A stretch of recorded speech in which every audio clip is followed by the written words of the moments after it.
Praise the Lord. என் அன்புக்குரியவர்களே, இந்த நல்ல நாளில் தேவாதி தேவனுடைய ஆசீர்வாதங்கள் உங்களிலும் உங்கள் குடும்பத்திலும் பெருகி வருவதாக. நீங்க ஆரோக்கியமா இருப்பீங்க, ஆசீர்வாதமா இருப்பீங்க. சங்கீதம் 103 அதிகாரம் 3வது வசனத்தில் ஆண்டவர் உன் குற்றங்களை எல்லாம் மன்னிக்கிறார், உன் நோய்களை எல்லாம் குணமாக்குகிறார். அநேகருக்கு குணம் அடையாமல் இருப்பதற்கு ஒரு காரணம் இருக்கு.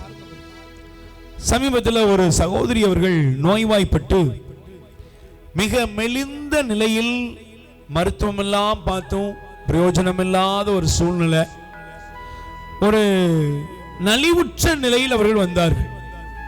அப்போ அவங்கள அவருடைய உறவினர் அழைத்து கொண்டு வந்தவர் சொன்னாரு, என்னன்னே தெரியல, டாக்டர்லாம் பார்த்துட்டோம், என்னெல்லாமோ பண்ணி பார்த்துட்டோம், ஒன்றும் சுகம் கிடைக்க மாட்டேங்குது. ஆனால் அந்த நிலைமையில் அந்த சகோதரியை அழைத்து அவர்களோடு சில நிமிடங்கள் அவர்களுக்கு ஆறுதல் அளிக்கும்படி தெய்வ வசனத்தை சொல்லி ஜெபிக்க ஆரம்பித்தோம். அப்பொழுது அவர்கள் அழ ஆரம்பித்தார்கள்.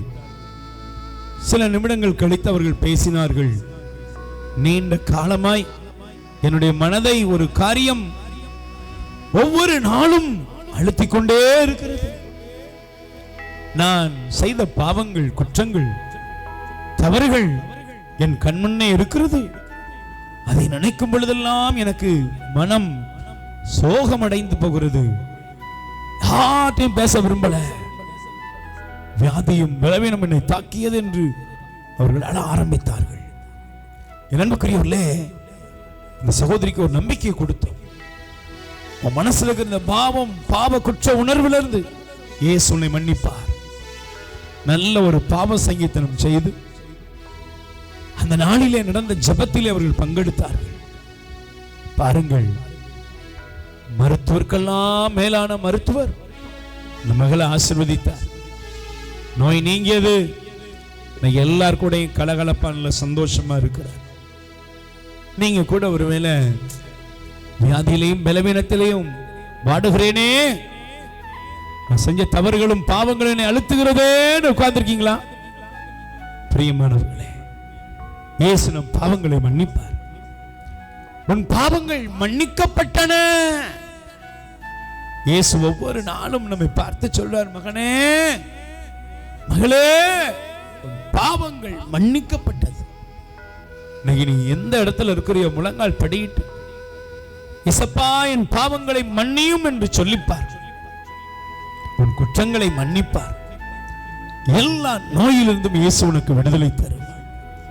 ஆண்டவரே, என் பாவங்களை மன்னியும் என்று சொல்லி மன்றாடுகிற இவர்கள் மீது தயவாய் மனம் இறங்குவீராக. உம்முடைய வல்லமை, உம்முடைய இரக்கம் பெரியது. தாய் தன் பிள்ளையை தேற்றுவது போல தேற்றுகிறவர் நீர்.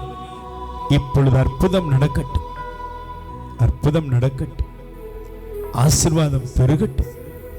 மனதில் இருக்கிற எல்லா குற்ற உணர்வுகளும் வெளியேறட்டும். உடல் நோய்கள் நீங்கட்டும். இயேசுவின் நாமத்தில் பிதாவே, ஆமென். என் அன்பு சகோதர சகோதரிகளே, ஆண்டவர் உன் குற்றங்களை எல்லாம் மன்னிக்கிறார், உன் நோய்களை எல்லாம் குணமாக்குகிறார்.